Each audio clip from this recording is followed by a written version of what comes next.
Welcome to EPI STEM podcast. This EPI STEM podcast is brought to you from the National Centre of STEM Education at the School of Education in the University of Limerick.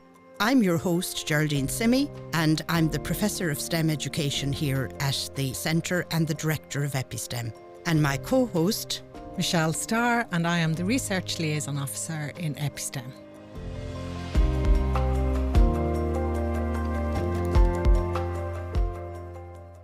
welcome back, everybody. And today, Michelle is actually away today, so I'll be taking the podcast myself. And I'm here joined by my very special guest. And my special guest today is Associate Professor Nicolaas Blom. Nicky is actually in the School of Education. He's in educational leadership as well as in technology education. Nicky, you're very welcome. Thank you very much, Geraldine. I'm delighted to be here and lovely. having a conversation with you. So we might start a little bit about how you came to the School of Education, if you don't mind. I don't know how many years, are you 6 or 7 with us, or how many years are you with us, and where have you arisen from? So, Geraldine, I initially joined UL in 2020, but before that I was a qualified design and technology teacher in South Africa. And I also moved into third level education, where I became a design technology lecturer. So, and I was very interested in the Irish way of teaching technology education. So that's one of the reasons why I made the move to Ireland, is to come and learn from the amazing things that we're doing here in Ireland. And what was the sparkle that you had noted at that time? What was the thing that you said, this is interesting? I initially came to Ireland in 2018 for a conference, a technology conference, and I was just amazed by the creative thinking that students were engaged in their technology subjects, but also the modelling practices that was demonstrated at the conference. We had a look at some of the projects that students were doing, and I was just blown away. Yes. And I thought, Ireland is doing something special in their technology education. So that's one of the reasons why I wanted to learn. Yeah. Well, we hope you still think that now, 5 years later. Absolutely. Yeah. So lovely. And you came, I suppose, in the 2020, so it's 5 years on, isn't it, into that space. So talk to me about your research. I know you do a lot of research in different fields. So do you want to kind of, if you like, explain to me where you come from when it comes to researching in education? So, Geraldine, I started my research with my PhD in 2016, where I wanted to understand where students' creative ideas come from. And I looked at ways of investigating that by maybe interviewing students or looking at classroom observations, but I couldn't find the answers that I really wanted. And I believe that if we want to get to the nuggets of students' thinking, we really need to look at their thinking at a microscopic level. Mm-hmm. So I started to investigate students' thinking by really taking or observing that second-to-second moments of their thinking. And I could see that students fluidly move between divergent and convergent thinking, and that their ideas typically come from either their memory, their previous experiences, the nature of how the problem was posed, so giving rise to their design intentions, or they are stimulated by the external environment. And that might be information pieces, pictorial information, their own drawings. Yes. So I really came to understand how important it is to create environments in which students can engage in creative thinking.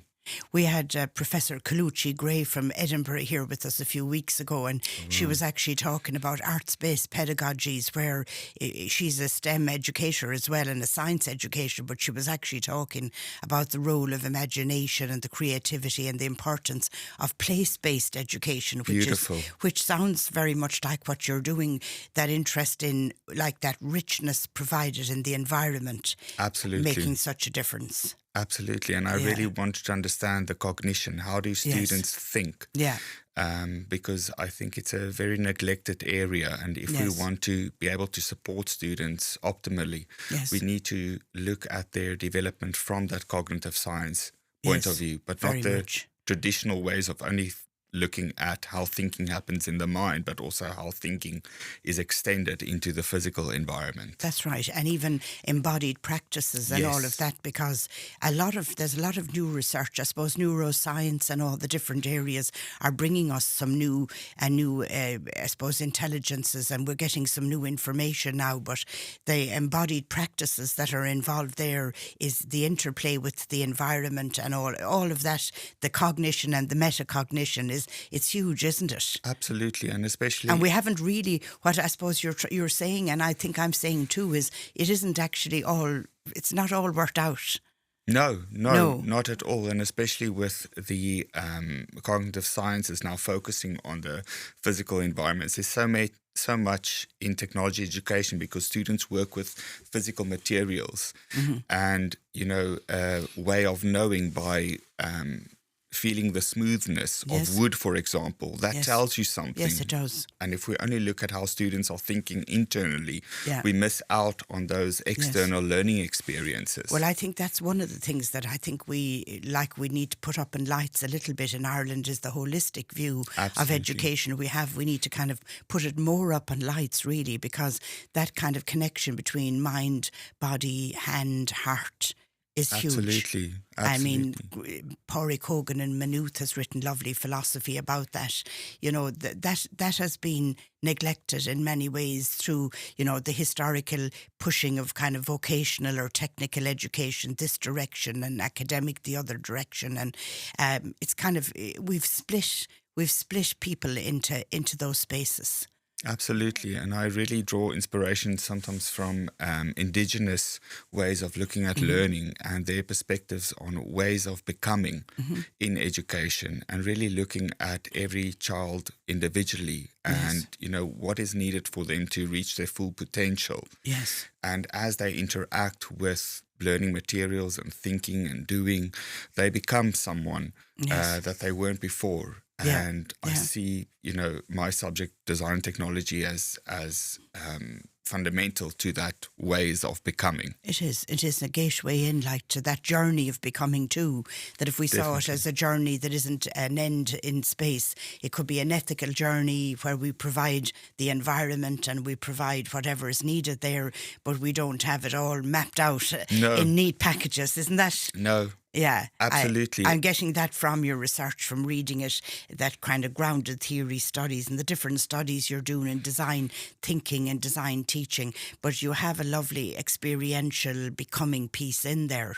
Definitely. Yeah. And I think, from a technology point of view, the way that we know that currently we're not good at modeling the future as a society. We can see that all around us with what's going on in the world. Yes. And our subject, design technology, supports students to be able to model futures that do not yet exist. That's it, yeah. Through sketching, through 3D printing, through modeling, through all ways.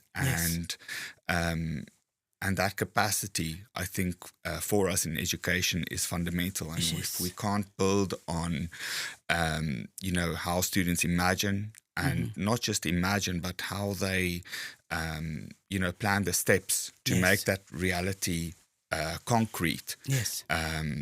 We are not engaging in sufficient education. And we certainly are educating, and always were, I suppose, for uncertainty rather than into a prediction certainty. Here's the formula, away you go.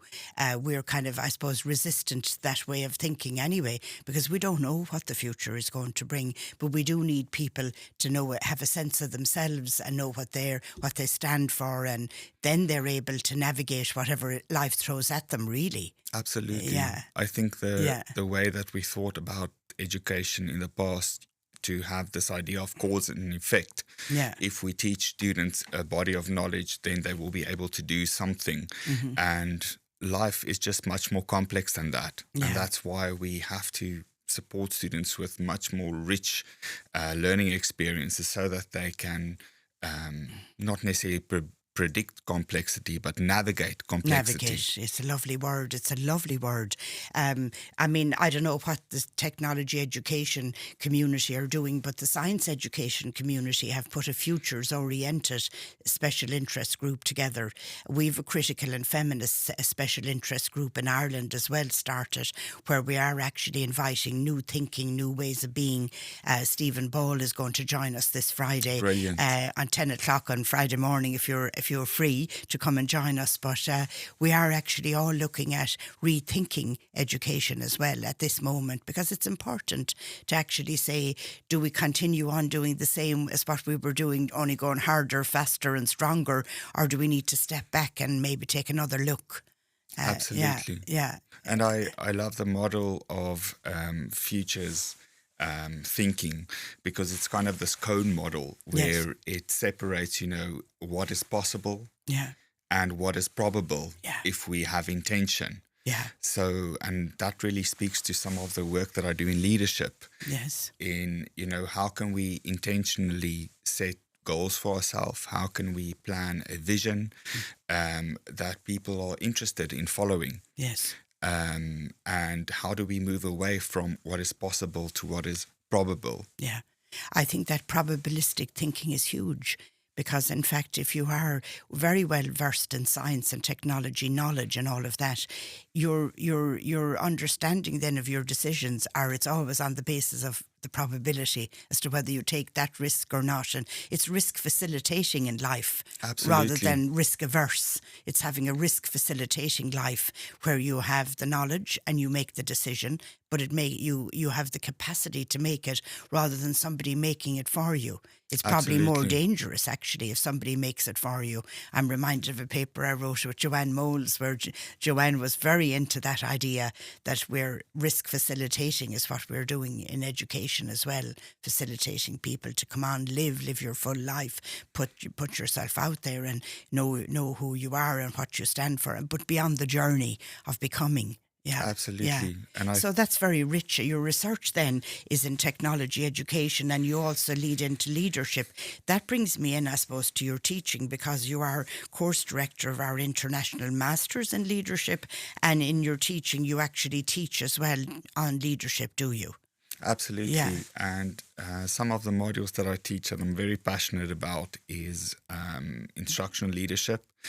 And there I really love some of the projects that we're doing because it is very experiential as well. We do mini action research projects where students select teaching, learning and assessment priorities within their schools. Mm-hmm. And we build mini research projects around that to kind of identify opportunities and challenges, but also to do research about what might be possible solutions to those challenges.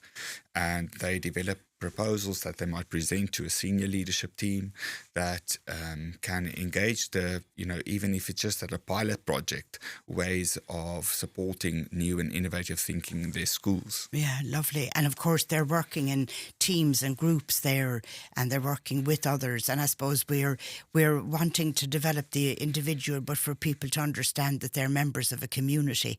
Absolutely. And that we're in relation. We're actually humans in relation with others. And that's a huge part of what's needed nowadays, isn't it? Absolutely. Yeah. And the old models of the Euro leader is outdated. Yeah. And I love the concept of John O'Donoghue that speaks about the web of betweenness. Yeah. And, how we can look at school organizations and really see that, it's not the vision of the individual leader in the school, but that everybody contributes to that vision. Yes. And everybody can decide either to join in, or we need to create an environment where people can step up to be their best selves in following the vision for the organization. Yes, and I love holding, if you like, a kind of attention there and understanding that there is an organizational structure that is somewhat hierarchical, as well as us trying to do the participatory and the distributive. So I always feel if you don't bring in the power piece in around there, that you could also be saying you're doing something, but actually you're have some bit of it hidden, the hidden Absolutely. piece. So you need it all up on the table. But definitely, I love John's work. Don't even get me started, because I grew up with John in Lister and Varna. He was in Fanor, and my goodness, we had such great conversations all through his life. He had such a wonderful inspiration to people to actually be the very best they could be, and to come out of their shell and to start throwing themselves into life in the raw, really. It was very strong. That in-betweenness is very important as well, that in between us, because we're actually looking at, I suppose, with Stephen Ball, he calls it commoning, that we're looking at self-formation and commoning. And that is our challenge, I suppose, with climate change and sustainability. I know when I met you first, you were interested in talking about sustainability. That still is very much part of your work, is it? Absolutely, and I don't necessarily. I know everybody is focused on environmental sustainability, but I'm also looking at social sustainability. And one of the projects that I led was with a school in Ireland, where we looked at communities in South Africa. And specifically at a centre for children with severe disabilities, and looking at how do we support organisations in under-resourced rural areas, and just to, with the students, to bring into context, what are the global challenges that we faced. And during that challenge, students met the director of the centre, they spoke to staff members, and they were so passionate to contribute to this project that they raised about 3,000 euro for the centre, but they also engaged in designing assistive devices for the centre, and some of those designs could then be developed and at low cost be manufactured, but we didn't get to that part yet. Yes. And what school is it? So it is the Light Centre. And it is run by Glennie Marubini. Yes. And her amazing staff members. Very good. And what school in Ireland were you working with? Oh, it was a school in Kanturk. County Cork. Yes. Yes. Lovely. And what age group were working? Were they transition year or third years or fifth years or? It was a transition year group. Yeah, marvellous. And working in a way in the design. Were they involved in the design as well? Absolutely, and we started with looking at some case studies according to the SDG goals, yes.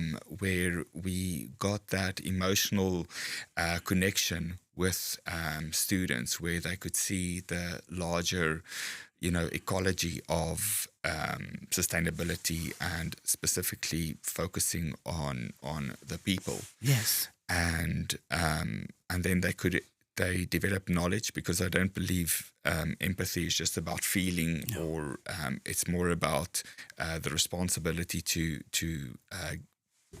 develop the knowledge, yes. in order to feel empathetic and to support. Yes. And then they engaged in thinking about ways that technology can support the students in the Light Centre, because most of these centres in South Africa that are public centres do not have resources, for example, and especially with students with severe disabilities, they need a lot of devices, not just for stimulating, but sometimes it might just be a standing frame, yes. or a desk, exactly. that's suited to their needs. So exactly, just a small difference like that can make such a difference to their absolutely capacity to be able to play their part as much as they can in life, which is what it's all about, isn't it? Facilitating that. I remember the idea of all that was called affectivity, like the idea of the social and emotional and everything. But somebody, I think was it either Kathleen Lynch or somebody, had written it as to be affected by, to be moved by. So you're right. It's not just being emotional; it's actually being affected and being moved to actually do something. And I love that kind of idea of affectivity ever since. Absolutely. And I think, if we bring it back to education, it's so important to have these experiences so that students have these ways of becoming, becoming affected individuals. That's in connection with society and not just, in it for themselves. Yeah, that it's not just the hero journey, as you say, or the myth of the genius or whatever. Yes, yeah, absolutely. Yeah, Nikki, it's been fabulous talking to you. Tell me, is there anything we've left out? Is there anything you want to add in anything we've said? I just admire the work that you do at the EPI STEM Centre, and I'm looking forward to seeing all the new projects that's going to emerge. Yeah, well, we're delighted. We've Dr. Vo Van Day the other day, he got a postdoc to stay on with us for the next 2 years. So we're delighted with that. He'll be working with chemistry teachers, we're hoping now, and designing simulations. So we like, as I said, no matter what we've covered, in fact, in relation to what we've covered today, we've been looking, I suppose, at the knowledge and the importance of it, but we've also looked at the affectivity and the reflexivity and care for that journey of becoming, which is what I suppose the big picture, isn't it? Absolutely. Yeah. Thank you very much. Lovely talking to you. Thank you for having me. Thank you. Our musical selection today is by Sarbik Guha, stage name Bicky, and known probably more professionally as Bicky and his Buddies. And Bicky he's a third-year PhD student in the arts practice in the Irish World Academy of Music and Dance here at the University of Limerick. His supervisors are Professor Helen Phelan and Professor Anne McFarlane. Now here he's going to do an original song, accompanying himself on the acoustic guitar, and it's called Fly Away to Another Shore. It's been so long now, we've been talking for a while, but you fade away with light. It was a dream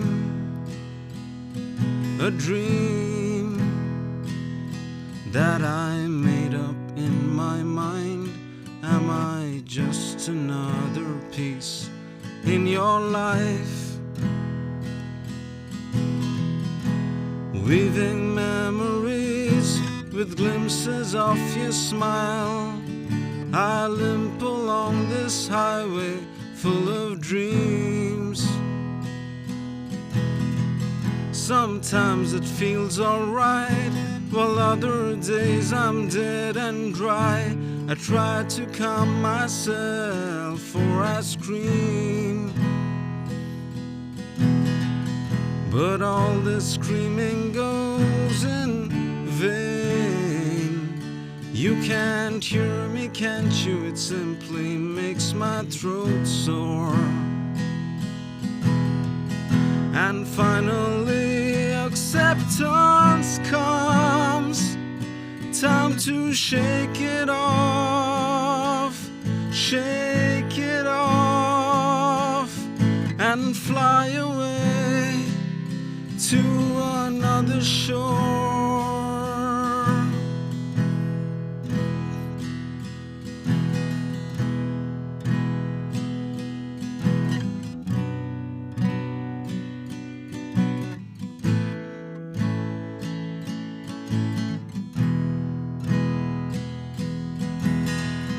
And all the things we said to each other now just seems to be a lie, and I can't make out why.